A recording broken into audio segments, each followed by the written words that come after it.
Bom, o meu momento aqui nesse canal chegou, porque finalmente eu vou poder falar de um diretor que pra mim foi uma das grandes revelações aí desse circuito de festivais dos últimos anos. Tô falando aí de Juho Koizumaki, um finlandês dos bons. Após viver um relacionamento boêmio, uma estudante finlandesa decide viajar ao noroeste da Rússia para ver famosas gravuras arqueológicas. Embarque em um trem dormitório onde precisa dividir a cabine com um russo dos mais brutos. Não, hoje o Nathan vai gravar essa crítica aqui com um sorriso de orelha a orelha, porque ele, assim, até que ele deu um tempo aqui no canal, mas ele sempre citava um filme desse diretor, que é O Dia Mais Feliz da Vida de Olimak, e eu sempre falava assim, eu não gosto muito desse filme. Só que hoje eu venho aqui enaltecer um dos melhores filmes de 2021. Eu só queria dizer isso. E acho que o Nathan deve estar feliz também com essa minha declaração, né, Nathan? Tá vendo por que eu tô dizendo que é o meu dia aqui? Porque além disso eu ainda consegui levar o meu amigo aqui junto pro meu lado da força, né? Então no caso aqui o Compartment Number 6 foi um filme que também passou lá no Festival de Cannes, que enfim, foi assim, estreladíssimo esse ano.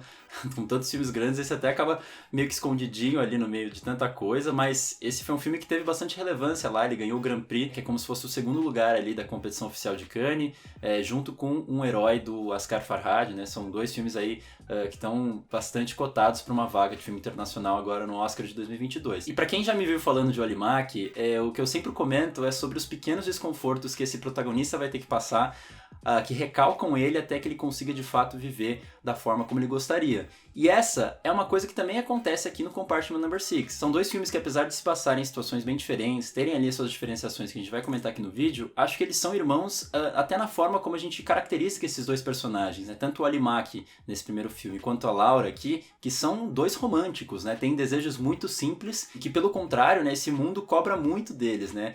No Olimak você tem esse campeão pugilista que precisa ali representar o país, ganhar de um americano para colocar o nome da Finlândia no mapa. Então é um mundo que cobra resultado desse personagem. E aqui a gente tem um mundo que cobra uma capacidade de adaptação, um jogo de cintura dela muito grande. Porque ela é uma estudante ali que transita por espaços de personagens bastante rudes, bastante intelectuais, que o tempo inteiro pede que ela seja um pouco mais do que ela é, né, para viver nesse mundo cão ou para se igualar ali a intelectualidade desses outros. Eles querem viver só os pequenos afetos e por conta disso o mundo hostiliza eles, né? Então é o telefone que ela tenta se conectar com essa parceira passada, do qual ela não consegue ali o afeto que ela queria. É a fiscal de trem ali, que talvez seja uma das únicas personagens femininas que transita ali naquele espaço do trem, mas que talvez seja também a personagem mais bruta, até mais do que os homens com quem ela convive. Ou mesmo a família ali de mãe e filhos que invade a cabine e tem que rearranjar o espaço que eles dois ali tinham estabelecido.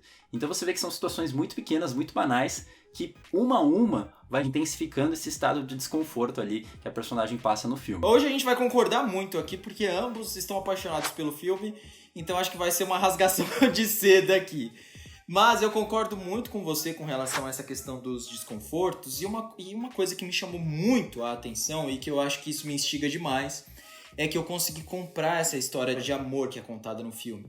Todos os quiprocós, né, todas as coisas que vão acontecendo ao longo do filme, para mim elas fazem muito sentido e elas poderiam acontecer na minha vida, na vida de qualquer outra pessoa. Como, por exemplo, dormir no mesmo vagão de uma outra pessoa que tem hábitos totalmente diferentes do seu, que ronca, que é entrão, ou você sair com uma pessoa que você não gostaria de sair de jeito nenhum, acaba saindo, bebe demais, dorme, quase perde o trem. Você ficar num vagão onde tem várias crianças chorando com a mãe, e aí fica uma situação bem constrangedora. Então todas as situações que acabam sendo divertidas e geram desconfortos também, fazem com que a relação que vá criando entre esses dois protagonistas, pra mim, seja muito crível. E uma outra coisa também é a questão da diferença cultural entre esses dois personagens. Porque essa personagem ela é finlandesa e ela está na Rússia, e o outro personagem com quem ela interage bastante, ele é um russo clássico, dentro de todos os estereótipos que a gente pode imaginar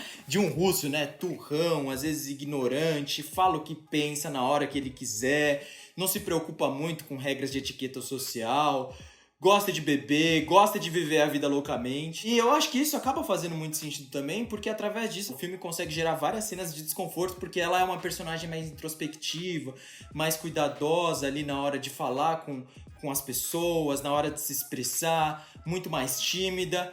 e ele simplesmente fala as coisas. E esse choque de personalidades e cultural, assim, eu acho que dá toda a química entre os dois personagens e faz com que a gente que ressalte a qualidade de ambos e os defeitos também. Bom, Éder, vamos ver se de fato a gente chega até o final desse vídeo sem nenhuma discordância. Vamos ver agora, inclusive, porque assim, a gente tá falando aqui desses pequenos desconfortos, mas acho que diferentemente do Alimak, a gente também tem grandes desconfortos causados pela questão de gênero, né? Essa protagonista é colocada em várias situações de risco nessa primeira metade, né? Várias ações dela a gente fica com o pé atrás. Será que ela faz bem, por exemplo, rir da cara desse sujeito com quem ela vai ter que dividir a cabine ali por várias noites seguidas? Será que é uma boa ideia ela entrar no carro com ele sem saber onde ela vai parar? Será que é uma boa ideia ela topar aí, entrar na casa dessa suposta amiga que ele tem? Então são várias cenas que o filme joga com as nossas expectativas da gente imaginar algo pior que possa acontecer quando ela entra, por exemplo, num beco escuro, ou quando ela vai encontrar alguns homens bêbados ali no caminho, que eu confesso que eu não tenho certeza se às vezes acaba sendo um jogo meio exploratório, né, da gente criar pequenos clímax, né, dessas situações de supostos abusos que ela é colocada. Mas por outro lado também, eu acho que esse jogo acaba beneficiando uma quebra, né, que a gente tem ali com um estereótipo, né, que o Éder estava comentando desse homem russo turrão, né, porque a gente vê ele no primeiro momento como uma ameaça, a forma como ela tem para se munir disso é meio que tirando o sarro dessa brutalidade dele o tempo inteiro. Só que conforme o filme vai passando, a gente vê um lado meio que positivo desse estereótipo, né? Por que eu quero dizer, né? Você vê que naquele primeiro momento ela estava encantada com aquela moça que circulava nesses espaços de intelectualidade, mas era sempre uma relação muito fria, também muito paternalista pro lado dela, né? E a gente estava falando desse lado emotivo que ela tem, de alguma forma ela começa a perceber que também existe uma emoção muito forte nessa brutalidade desse homem, porque ele acaba sendo muito mais espontâneo, muito mais reativo e por isso também muito mais passional, né? Dialoga muito mais com essa intensidade, com essa relação mais direta que essa personagem tem ali ao longo do filme. Eu acho que uma das cenas mais marcantes nesse sentido é quando a gente tem, por exemplo, um hippie entra ali na cabine deles e acaba, depois de uma série de interações, saindo e levando um objeto que é bastante importante para ela, né? Ela vai lá, conta para esse russo e a reação dele, assim, é super espontânea, né? Ele fala, todo mundo tem que morrer. E aí, por conta disso, os dois começam a rir, né? Então ela prefere muito mais essa reação apaixonada do que o desprezo. Inclusive, a figura desse hippie acaba ajudando a desconstruir esse estereótipo, né? Porque se a gente o tempo inteiro achava que o russo era ameaça, a única ameaça que de fato ali que aparece no filme é esse cara estrangeiro que chega ali na cabine. E só antes de passar para ela, eu queria só fazer mais uma vírgula aqui, já que a gente está falando dessa caracterização do personagem masculino, porque a gente pode questionar, por exemplo, a transição que ele passa ali de homem mais abusivo para um homem mais fofo, muito por conta ali de um sentimento de ciúmes que ele começa a desenvolver por ela, né? Aquela coisa de que talvez se ele bater muito a cabeça, alguma hora ela vai ceder. Talvez se a gente passasse um pouco mais de tempo ali nessa transição, fosse uma coisa mais benéfica, mas ainda assim eu consigo relevar por conta dessa questão que eu disse ali, né, da gente ter essa emoção na brutalidade. É só uma questão de como a gente olha e como a gente valoriza ou não ela, né? Mas, enfim, eu queria trazer essas duas vírgulas, né, tanto da transição dele quanto esse jogo meio exploratório, para perguntar o que o Éder acha disso aqui no filme, para ver se a gente discorda em alguma coisa de fato. Natan, esse filme ele facilmente poderia cair, né, naquela armadilha dessa mulher sofrer altas violências, né? Eu vou te dizer que no momento em que eu vi o filme, eu não parei pra pensar muito nisso. Mas eu só acho que não precisaria haver mais tempo. Essa relação que vai mudando, até de forma meio abrupta às vezes, pra mim acho que faz sentido pela forma como eles se conheceram e como tudo é muito intenso. Então pra mim eu acho que não precisaria haver mais tempo não. Mas com o restante das questões eu acho que faz sentido. Uma outra coisa que pra mim eu acho interessantíssima também é que esse trem é quase que uma representação, né, material de todos esses sentimentos que vão sendo construídos nessa relação entre esses dois personagens. Porque eu penso, o trem ele tem que sair do ponto A pra ir ao ponto B, né? E essa personagem ela também entra ali querendo chegar a algum lugar sem saber muito bem o que ela vai esperar do outro lado. E durante esse percurso desse trem ele precisa parar por cidades. Pessoas novas vão entrar, pessoas vão sair. Então, quando eu falo representação, eu acho que ele fala muito sobre a gente mudar de propósito na vida, assim, como as coisas podem acontecer sem que a gente menos espere, e coisas muito, muito intensas que irão marcar nossas vidas. Quase essa questão da viagem mesmo, né? Dela entrar no ponto A e ela ser totalmente transformada até o ponto B. Então, cara, eu gosto da ideia do trem, acho que também tem algumas outras ideias que a gente pode trazer aqui, mas eu só queria questionar a coisa que você disse, porque eu não vejo uma grande transformação, né? Pra mim, eles talvez mudam ali perspectivas que eles têm do que eles valorizam, mas assim, Eu acho que não tem uma catarse que a personagem vai ali no ponto final ser completamente diferente do que ela era no começo. Eu acho que na verdade ela só intensifica o que sempre esteve dentro dela e que talvez as pessoas com que ela convivia ali ao redor sufocavam e não deixavam que ela se expressasse da forma como ela gostaria. Mas eu acho que essa ideia do trem também ela tem um outro fator interessante, né? Porque a gente tem que seguir esses trilhos, né? A gente tem que seguir adiante, né? O que passou, ficou para trás, talvez só nas nossas memórias, e ao mesmo tempo a gente sabe que a gente quer chegar num lugar, mas esse lugar ainda está distante.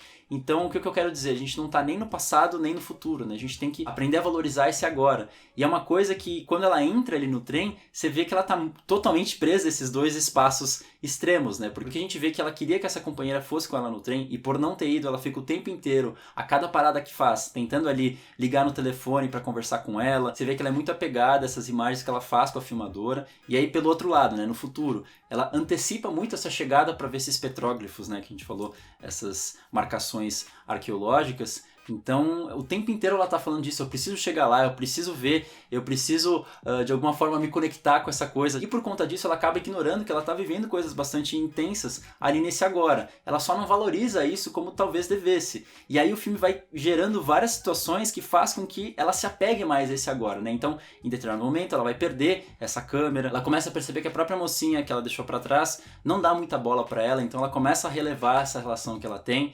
O próprio personagem ali masculino, você vê que é fincado ali no presente, né? Porque tudo que ela pergunta, o que você tá indo fazer ali em tal cidade? Eu preciso trabalhar, porque eu preciso sobreviver, eu preciso trazer comida pra casa. Então ela acaba que orbita em torno desse personagem que traz ela totalmente pé no chão pra esse momento que ela tá vivendo ali. E pois bem, aqui a gente vai caminhando pro final do filme, então eu já vou deixar o alerta aqui dos spoilers, vocês pulam aqui pro tempo indicado.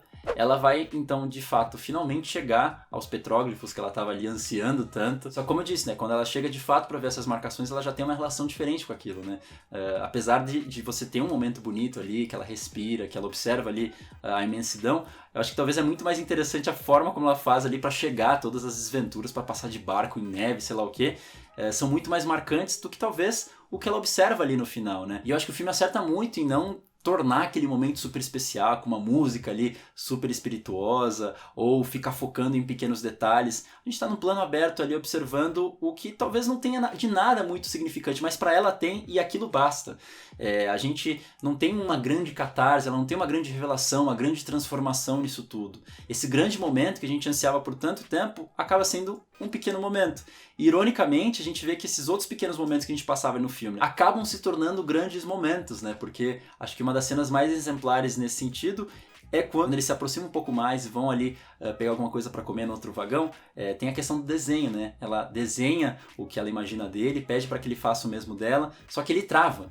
É um momento super banal, talvez o mais banal do filme. Isso acaba sendo que desmonta ele e vai ficar como uma pulguinha na orelha até a cena final, quando ele vai devolver o desenho. Então, o que eu acho que é fascinante que o filme faz é tornar os pequenos momentos em grandes e os grandes momentos em pequenos. Porque no final das contas existe muita intensidade nesses agoras que passam ali a todo momento na nossa vida e que talvez a gente só não saiba valorizar como esses dois personagens começam a reparar de um jeito diferente. E uma coisa que me fascina muito nesse filme é algo que eu sempre falo aqui na crítica, desculpa se vai parecer repetitivo, mas eu amo esses filmes que quando a gente vai vendo, a gente não consegue imaginar qual será o desfecho dos personagens. E isso ali acontece o tempo todo por conta das reviravoltas. Vocês não sabem, você não consegue imaginar se eles vão ficar juntos, se eles não vão, se eles vão brigar, se eles vão se ver novamente. Então eu acho que tudo isso daí gera uma certa ansiedade na gente, mas pelo ponto bom, porque a gente quer saber o que vai acontecer, aonde aquilo vai dar. E eu acho que a forma como o filme termina não é piegas. Eu acho que ele consegue dar um ponto final para essa história. Eu acho que ele consegue dar um desfecho muito bonito para ambos. E a forma ali como eles se despedem, através de olhares, eu acho que diz tudo. Não precisa de um grande diálogo, de um grande discurso para que pudesse ali ilustrar tudo aquilo que eles viveram ao longo do filme. Eu disse aqui que o Alimak acaba sendo um antifilme de esporte, né? A gente está acostumado a ver esses filmes sempre ali com uma redenção final ali, no caso do boxe dentro dos ringues, né? E a gente vai fugir, né? Completamente ir pro banal. Aqui a gente tem no Compartment Number 6 um antifilme de comédia romântica, né? Porque a gente pode considerar a relação que eles têm ali, essa coisa mais agridoce, muitas vezes até meio cômica, meio atrapalhada, como própria de filmes de comédia romântica, né? Só que no final o que importa não é o beijo, o que importa não é eles ficarem juntos, mas esse caminho, né? Esses momentos que eles compartilharam. E acho que também ele acaba sendo o oposto de alguns filmes que já desconstruíram também o que seria essas convenções de comédia romântica, né? Porque acho que muitas pessoas compararam aqui o Compartment Number 6 com o Antes do Amanhecer, né, do Richard Linklater, até por conta dessa ideia de a gente ter dois personagens que se encontram ali num trem e aí acabam vivendo ali desaventuras e meio que andando a esmo. Tem acho que meio que essa mesma condição ali de circunstâncias, né, que batem. Então as pessoas que estão no mesmo espaço, o lugar ali que é próprio para reunir os dois, ou mesmo o momento de vida que eles dois ali estão dispostos a compartilhar um com o outro. Então acho que compartilha de várias coisas que a gente tem com o Antes do Amanhecer, mas acho que tem uma coisa que é central ali que os diferencia, né? O Antes do Amanhecer é um filme super intelectualizado, né? Os personagens o tempo inteiro falam, o tempo inteiro estão filosofando, e aqui a gente vai pro que talvez seja mais direto. Então a gente até poderia dizer que de alguma forma a relação acaba sendo um pouco mais espontânea, obviamente não querendo mensurar os dois filmes aqui, quem é melhor que quem, porque eu amo os dois filmes. Eu acho que só tem diferenças bastante centrais nisso tudo. E agora, para encerrar de fato aqui o filme, eu queria perguntar pro Éder, né, se depois de toda essa conversa que a gente teve aqui, Juho Kuwasmari entrou no seu coraçãozinho? Você acha que vai entrar no coração das pessoas aí? O Olimar, que era meio parado, não era para todos os públicos, não. Você vai entrar no coração do Oscar? Me diga aí. Kuwasmari entrou ou não entrou no seu coração? Ele entrou sim no meu coração. Como eu te disse lá no início do vídeo, foi um dos melhores filmes que eu assisti em 2021, com certeza vai entrar no meu top 3, então quando ele fizer um filme novo, com certeza eu vou ficar ansiosíssimo para assistir. Eu acho que ele vai sim pro Oscar, eu acho que é um filme que tem chances também. Eu acho que vai conquistar muita gente, como conquistou em Cannes também. Então, Eder, você sabe que eu acho que o ano tá tão forte que acaba que esse filme não vai entrar na lista final. Vocês aí que estão assistindo o nosso vídeo depois de já ter saído os indicados, quem sabe até o vencedor, nos digam aí, mas eu queria deixar minha listinha de apostas, depois vocês deixam aqui no comentário de vocês, tem a minha colinha aqui. Eu acho que vai ser Um Herói do Farhad, né, iraniano, The Worst Person in the World, que é o Joaquim Trier norueguês, o Flea, né, o Fuga, que é um filme dinamarquês, uma animação, que também é documentário, o filme do Sorrentino, né, A Mão de Deus, e aí essa última vaguinha que eu acho que tá meio ali incerto de quem que vai ser. Será que é Titanic? Será que é Drive My Car? Será que é o filme aqui de hoje? Tem um filme alemão ali que também estão falando, uma comédia, I'm Your Man. Mas acho que entre esses 5, eu acho que vai pra Drive My Car. Mas deixem a opção de vocês, tá certo? Bom, agora depois dessa declaração de amor, chegou aquele momento especialíssimo, onde o Nathan, esse homem lindo, maravilhoso, culto, nos traz dicas maravilhosas. Mas antes do Nathan dar dica dele, eu venho aqui fazer um pedido, aquele singelo e humilde pedido. Não se esqueçam de se inscrever no canal, de dar um like, de comentar, que a gente quer crescer cada vez mais. Ajuda o youtuber de baixa renda, é isso, gente. E agora, Nathan, diz aí sua dica. Bom, minha recomendação aqui pro filme de hoje, eu sempre tento, de alguma forma, dialogar com o tema do filme, mas nem sempre é possível, eu vou tentar fazer um puxadinho aqui. E eu queria recomendar o perfil de um pós-doutor aqui brasileiro chamado Wallace Andreoli. Ele também é crítico de cinema, escreve para uns sites super bacanas, né? Então, o Plano Aberto e a revista Contrabando. Ele também tem livro publicado sobre um filme da ditadura brasileira chamado Pra Frente Brasil, do Roberto Farias. E o tema, assim, de estudo dele é sobre cinema e política. Então, ele fala muito sobre ditadura no Brasil, mas o que eu quero chegar aqui no Compartment Number 6? Ele sempre recomenda muitos filmes ali no perfil do Instagram dele sobre ou que foram feitos ali na União Soviética, né? Então a Rússia, que eu tentando fechar o quebra-cabeça, são recomendações bastante fora do óbvio, assim, coisas que sequer tinha ouvido falar. Eu recomendo isso, mas recomendo também todo o trabalho dele. Vou deixar todas as coisas que eu comentei aqui na descrição para vocês conseguirem acessar, tá certo? E é isso, gente. Muito obrigado. Até a próxima. Um beijão e até mais. Tchau!